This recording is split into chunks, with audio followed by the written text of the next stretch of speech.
Sluggish ASMR.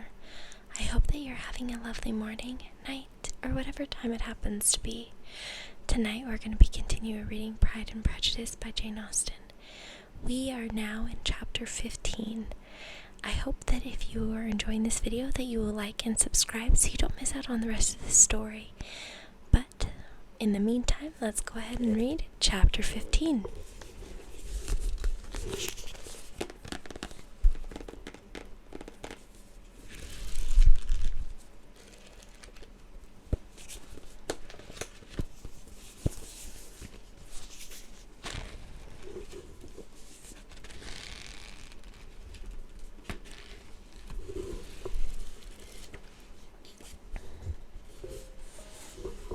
Chapter 15.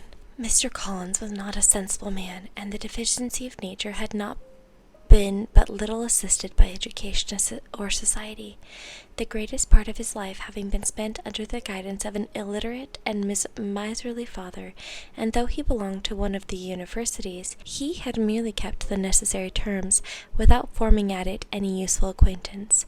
The subjection in which his father had brought him up had given him originally great humility of manner, but it was now a good deal counteracted by the self-conceit of a weak head, living in retirement and the consequential feelings of early and unexpected prosperity. A fortunate chance had recommended him to Lady Catherine de Bourgh when the living of Hunsford was vacant, and the respect which he had felt for her high rank and his veneration for her as his patroness, mingling with his very good opinion of himself, of his authority as a clergyman, and his right as a rector, made him altogether a mixture of pride and obsequiousness, self-importance and humility. Having now a good house and a very sufficient income, he intended to marry, and in seeking a reconciliation with the Longbourn family, he had a wife in view, as he meant to choose one of the daughters, if he found them as handsome and amiable as they were represented by common report. This was his plans of amends, of atonement for inheriting their father's estate, and he thought it an excellent one, full of eligibility and suitableness, and excessively generous and disinterested on his own part.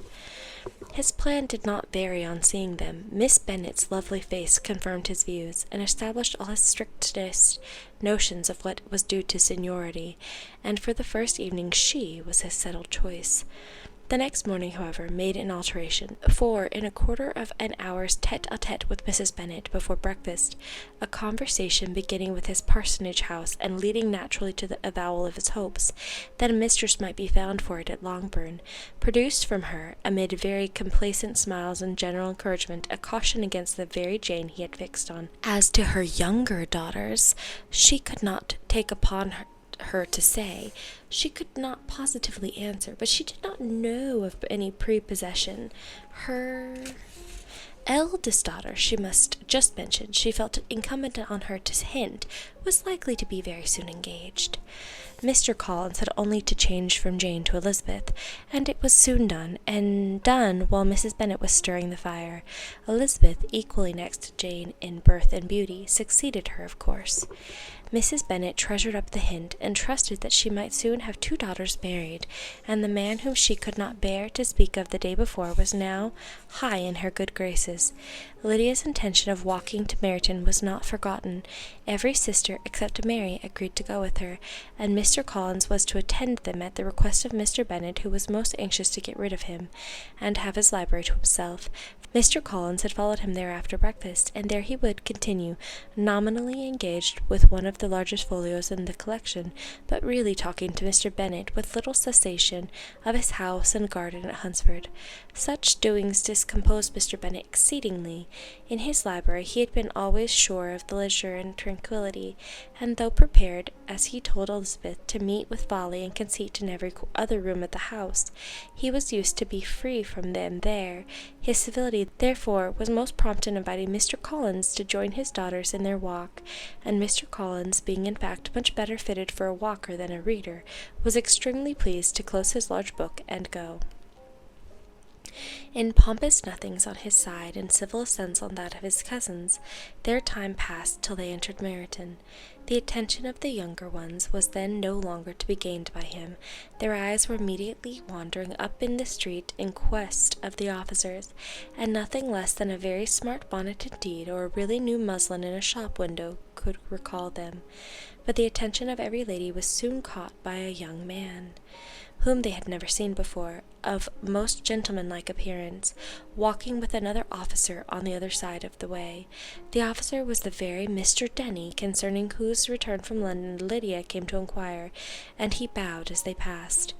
All were struck with the stranger's air, all wondered who he could be, and Kitty and Lydia, determined if possible to find out, led the way across the street under pretence of wanting something in an opposite shop, and fortunately had just gained the pavement when the two gentlemen, turning back, had reached the same spot. Mr. Denny addressed them directly, and entreated permission to introduce his friend, Mr. Wickham, who had returned with him the day before from town, and he was happy to say had accepted a commission in their corps. This was exactly as it should be, for the young man wanted only regimentals to make him completely charming. His appearance was greatly in his favour. He had all the best part of beauty, a fine countenance, a good figure, and very pleasing address. The introduction was followed up on his side by a happy readiness of conversation, a readiness at the same time perfectly correct and unassuming, that the whole party were still standing and talking together very agreeably, when the sound of horses drew their notice, and Darcy and Bingley were seen riding down the street. On distinguishing the ladies of the group, the two gentlemen came directly towards them, and began the usual civilities. Bingley was the principal spokesman, and Miss Bennet was the principal object. He was then, he said, on his way to Longbourn, to propose to inquire after her. Mr. Darcy corroborated it with a bow, and was beginning to determine not to fix his eyes on Elizabeth, when they were suddenly arrested by the sight of the stranger, and Elizabeth happened to see the countenance of both as they looked at each other, was all astonishment at the effect of the meeting. Both changed colour, one looked white, the other red. Mr. Wickham, after a few moments, touched his hat, a salutation which Mr. Darcy just disdained to return. What could be the meaning of it? It was impossible to imagine. It was impossible not to long to know. In another minute Mr. Bingley, but without seeming to have noticed what passed, took leave and rode on with his friend. Mr. Denny and Mr. Wickham walked with the young ladies to the door of Mr. Phillips's house, and then made their bows, in spite of Miss Lydia's pressing entreaties that they should come in, and even in spite of Mrs. Phillips throwing up the parlour window and loudly seconding the invitation. Mrs. Phillips was always glad to see her nieces, and the two eldest, from their recent absence, were particularly welcome, and she was eagerly expressing her surprise at their sudden return home, which, as their own carriage had not fetched them, she should have known nothing about if she had not happened to see Mr. Jones's shop-boy in the street, who had told her that they were not to send any more drafts to Netherfield because the Miss Bennets were come away.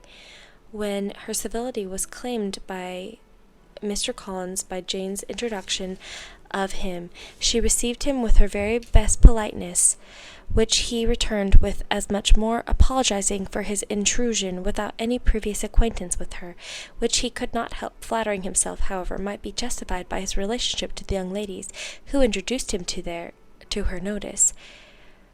Mrs. Phillips was quite awed by such an excess of good breeding, but her contemplation of one stranger was soon put to an end by exclamations and inquiries about the other, of whom, however, she could only tell her nieces what they already knew, that Mr. Denny had brought him from London, that he was to have a lieutenant's commission in the shire. She had been watching him the last hour, she said, as he walked up and down the street, and had Mr. Wickham appeared, Kitty and Lydia would certainly have continued the occupation, but unluckily no one passed windows now except a few of the officers, who, in comparison with the stranger, were become stupid, disagreeable fellows.